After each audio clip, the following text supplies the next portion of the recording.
Kidney heart সব যেরকম ধ্বংস হয়ে যাচ্ছে, অনুরূপ ভাবে ফরমালিন যুক্ত তফসির শুনে গোটা জাতি বর্তমানে ধ্বংস হয়ে যাচ্ছে।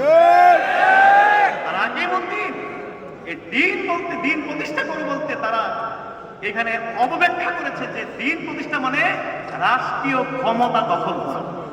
এর থেকে বিভ্রান্তকর তফসির, বানাইনা তফসির আর কোন তফসির হইতে কোন মুফাসসিরিনে কেরাম, যেইগুলো তফসির আপনি হাত দিয়ে দেখেন, কোন মুফাসসিরিনে কেরাম এই সমস্ত এই ধরনের তফসির মন গড়া কথাবার্তা। আল্লাহ হুকুম করেছেন দিন কায়েম করো। দিন কায়েম অর্থ যদি রাষ্ট্রীয় ক্ষমতা হয়, তাইলে তো প্রায় সব নবীরাই কেউই রাষ্ট্রীয় ক্ষমতায় ছিলেন না। তাইলে আল্লাহর যে হুকুম দিন কায়েম করো, তাইলে আল্লাহর নবীরা কি আল্লাহর হুকুম কি পালন করেন নাই? 3-4 জন ছাড়া তাহলে কি অন্য সব নবীরা কি দিন পালন করেন নাই?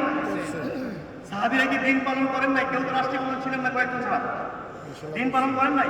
ইমাম আবু হানিফা, শাফি, মালিক, আহমদ হাম্বল ইত্যাদিতে কেউ তো রাষ্ট্রীয় ক্ষমতা ছিলেন না, তাহলে কি দিন কায়েম করেন নাই? অবশ্যই তারা আল্লাহর হুকুম তারা মেনেছেন, কিন্তু বুঝতে হবে দিন কায়েম কি, এটা ব্যাপক। আমরা সবাই দিন কায়েমের মধ্যে আছি, বলেন আলহামদুলিল্লাহ। মাদ্রাসায় যারা পড়াশোনা করাইতেছে শিক্ষক, তারাও দিন কায়েমের মধ্যে আছে। যারা ছাত্র, তারাও দিন কায়েমের মধ্যে আছে। যারা আপনার যে নামাজ পড়ে, সেও দিন কায়েমের মধ্যে আছে। যারা আমরা পীর সাহেব সারা বাংলাদেশে ঘুরে ঘুরে মানুষকে দিনের দাওয়াত দিচ্ছি, আমরাও দিন কায়েমের মধ্যে আছি। আজকে এখানে যে আজকের এই প্রোগ্রামকে কেন্দ্র করে কত পরিশ্রম মেহনত আমাদেরকে করতে হয়েছে, এইটা হলো দিন কায়েম। সুবহানাল্লাহ। তারা মনে করে যে আমরা এই ইবাদতটা করি না, আমরা করি কোরআন সুন্নাহর ভিত্তিতে, আর তারা করে কাফেরদের তৈরি করা তরিকায় তারা দিন কায়েম করতে চায়। খোদার কসম, ওই সমস্ত তরিকায় কিন্তু দিন কায়েম হবে না, বরং মুসলমানদের মধ্যে আরো বিভেদ হবে, বিভক্তি হবে, মারামারি হবে, কাটাকাটি হবে।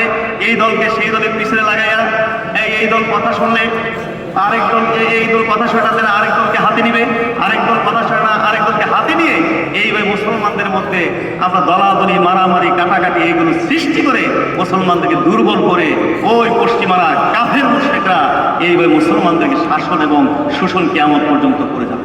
সুতরাং আমরা সুন্নাহ ওয়াল জামাত এর আকীদা পোষণ করি এবং আমরা ফুরফুরা সিলসিলা হচ্ছে কোরআন সুন্নাহর সিলসিলা, শোনাগান দরবার কোরআন সুন্নাহর সিলসিলা। সুতরাং আমরা সমস্ত কাজগুলো করতে হবে কিসের তরিকায়? কোরআন সুন্নাহর তরিকায়। কি বলেন ঠিক না? আমরা নামাজ পড়ি কার তরিকায়? আল্লাহ রাসূলের তরিকায় নামাজ পড়ি কিনা? রোজা করি কার তরিকায়? কোরআন সুন্নাহর তরিকায়। হজ যাকাত করি কোরআন সুন্নাহর তরিকায়। অন্যায়ের প্রতিবাদ করতে হবে, এই প্রতিবাদ করতে হবে কি কোরআন সুন্নাহর তরিকায় না কাফেরদের তরিকায়? মারামারি, কাটাকাটি, অবরোধ, হরতাল এগুলোর মাধ্যমে কোরআন সুন্নাহর তরিকায়। তারপরে জিহাদ করতে হবে কোরআন সুন্নাহর তরিকায়। অনেকে বলে রাজনীতি ইসলামে নাই। কে বলেছে ইসলামে? অবশ্যই রাজনীতি আছে, তবে বর্তমান যে প্রচলিত যে রাজনীতি, এই রাজনীতির সাথে কোরআন হাদিসের কোনো সম্পর্ক নাই। আমাদেরকে রাজনীতিও করতে হবে কোরআন সুন্নাহর তরিকায়।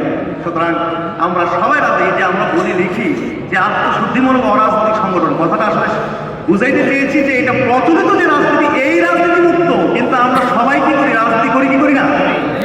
কিন্তু